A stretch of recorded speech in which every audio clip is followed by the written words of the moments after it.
అదే మన కేపీహెచ్బీ లోపల ఒక క్రిస్టియన్ ఫ్యామిలీ లోపల వాళ్ళ హస్బెండ్ చనిపోయారు. సో వాళ్ళ పిల్లలు వాళ్ళ వైఫ్ ఇద్దరు కలిసి ఏం చేస్తారంటే మొత్తం ఫ్యామిలీ మొత్తం కలిపి 4 రోజులు ఆ డెడ్ బాడీని అలానే ఇంట్లో పెట్టుకున్నారు. ఏమంటే జీసస్ వచ్చి కాపాడుతారని చెప్పి 4 days పెట్టినారు. ఇంట్లోకి ఎవరిని రాణిస్తలేరు.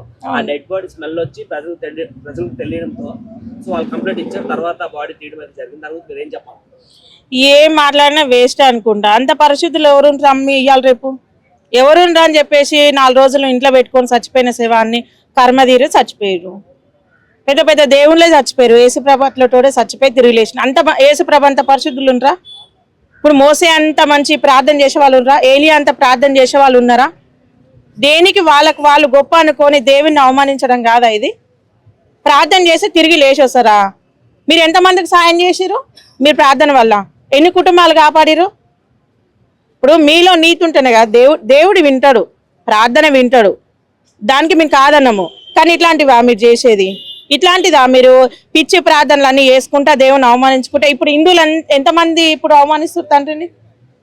ప్రార్థన చేయగానే లేచి వస్తారా? మీరు 10 మందికి సాయం చేసే ముఖం కాదు.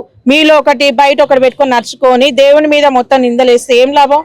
చుట్టుపక్కల వాళ్ళతో మొత్తం తిట్లే తినిపిస్తారు కదా. ఏమైనా లాభం ఉందా దానివల్ల? ఏమైనా అర్థం ఉందా? మనుషులు అనే వాళ్ళు ప్రతి ఒక్కరు చచ్చిపోతారు. గొప్ప గొప్ప ప్రవక్తలే చచ్చిపోయారు, గొప్ప గొప్ప రాజులే చచ్చిపోయారు. మనం చచ్చిపోం అట్లే ఉంటాం. ఎల్లకాలం గురిగిలో పోసుకున్నాం ఆయుష్ తీసుకొని మోకాళ్ళల్లో మొత్తం పెట్టుకొని ఇట్లా చేసుకుంటా దేవుని అవమానిస్తున్నారు. కొంచెమైనా బుద్ధి ఉండాలి. ఆ పని చేసే ప్రతి ఒక్కరికి అదే చెప్తున్నాను నేను. దేనికి లేచిండా? ఇప్పుడు 4 రోజులు ప్రార్థన చేశారు, మురుగు పట్టిపోయింది. దానివల్ల ఇంటి పక్కల వాళ్ళకి వాసన, నీకు వాసన, ఇబ్బంది అయిపోయి. మనిషి బతుకున్నప్పుడు ఏదైనా, సచ్చినాక వాసనే పడుతుంది. ఆ కింద ఉన్న వాచ్మెన్ కూడా 4-5 సార్లు బెదిరించడం జరిగింది. ఆ వాచ్మెన్ కూడా అక్కడ నుంచి పారిపోవడం జరిగింది. ఆ వాచ్మెన్ పొజిషన్లో నేనుంటే పల్ల 4 చప్పరిచ్చి కింద గుంజుకోద్దు. నేనుంటే మాత్రం ఏడంగా కానొస్తుండే దేవుడు కష్టాలలో ఉన్నప్పుడు కాపాడుతాడు. కానీ ఇంత మూర్ఖంగా ఇంత దరిద్రంగా పాడైపోయి అప్పుడు ఒకసారి 2 పిల్లలు ఓం నమ శివాయ ఓం నమ శివాయ అని వీళ్ళు కూడా అట్లా పాడైపోయారు. దేవుని అవమానిస్తున్నారు తమ్మి. దానివల్ల ఉపయోగం ఏముంది? దానివల్ల ఉపయోగం లేదు.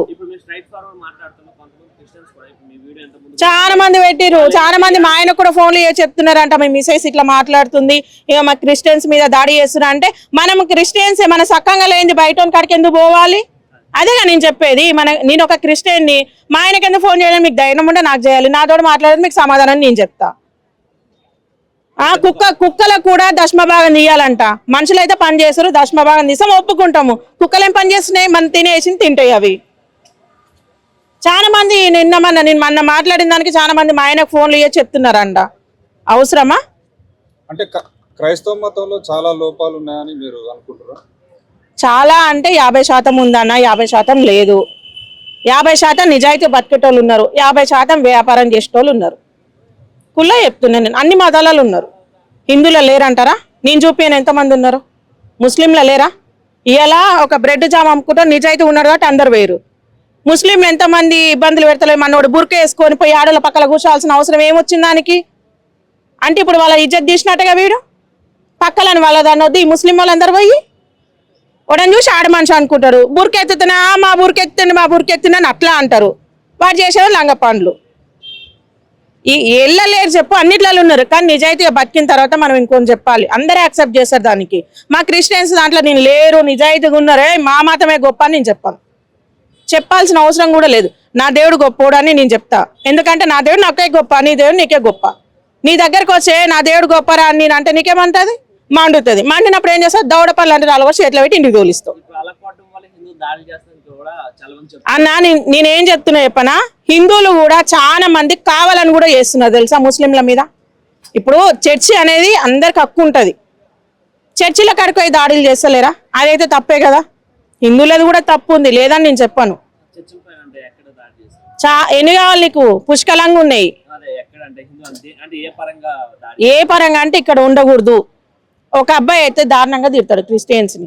అందరినీ తిట్టకు, తప్పు చేసిన వాళ్ళు తిట్టు. నేను తప్పు చేసిన ప్రూఫ్లతో సహా నేను చూపించి తిడుతున్నా. అట్లా తిట్టు. ఏసు తాత వచ్చిన వీకు, ఏసు తాత నాది ఇది అవసరమా? తప్పు చేసిన తిట్టు. దేవుడు తప్పు చేయమని చెప్పలేదు. దేవుడు తప్పు చేయమని చెప్పేటోడు దేవుడే కాదు అసలు.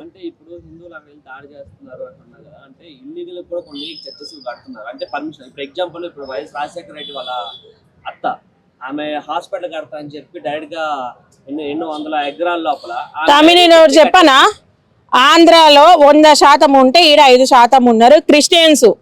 నేను ఆంధ్ర ముచ్చట నేను మాట్లాడట్లేదు, మా తెలంగాణలో నేను పుట్టి పెరిగిన నా తెలంగాణ గురించి నేను మాట్లాడుతున్నా. బయట దేశం గురించి మాట్లాడే అర్హత మనకు లేదు.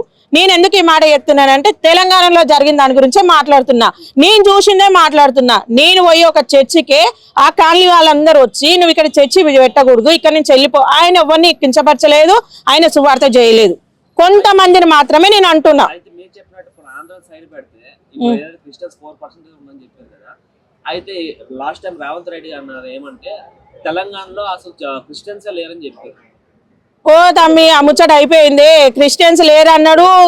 ఆ సతీష్ కుమార్ గురించి మాట్లాడిండు, ఆడికి పోయిండు. ఆ దుకాణం హైటెక్ సిటీ కూడా లేదు, పెద్ద పెద్ద సాఫ్ట్వేర్ కంపెనీలు లేవు, అట్లా కట్టిండు సతీష్ కుమార్ అని చెప్పేసి మా రేవంత్ రెడ్డి అన్న మాట్లాడిండు. అయిపోయింది ఆ ముచ్చట, ఆయనే ఒప్పుకుండు.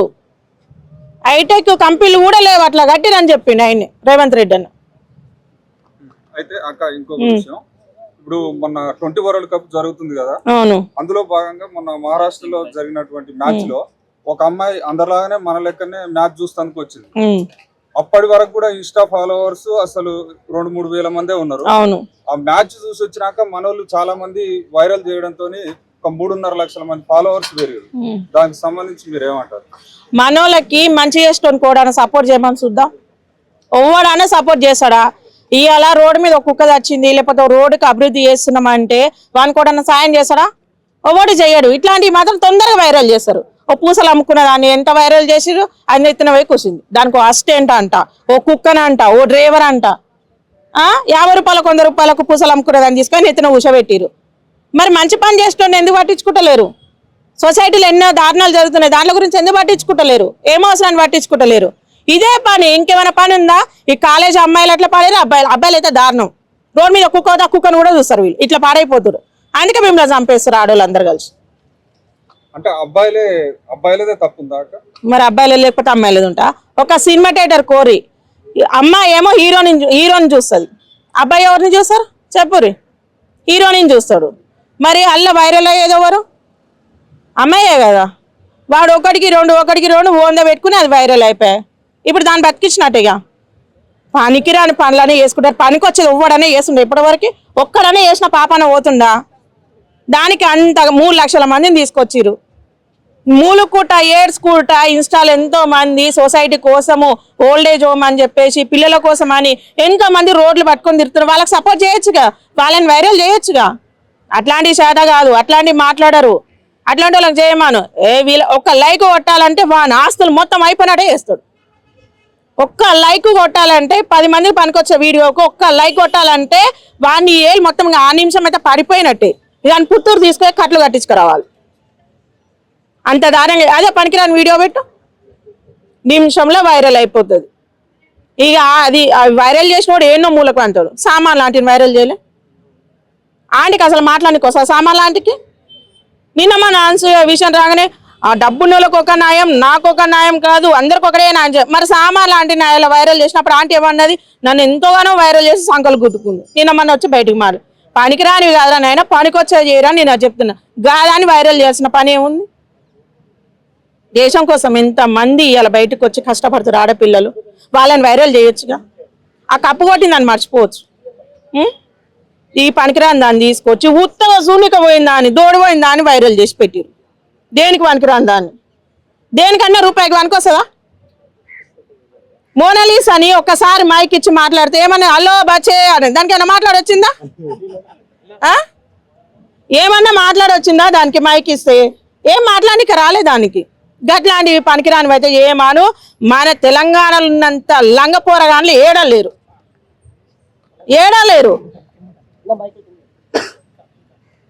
మన తెలంగాణలో ఉన్నంత లంగపోరగాన్లు ఏడ దొరకరు.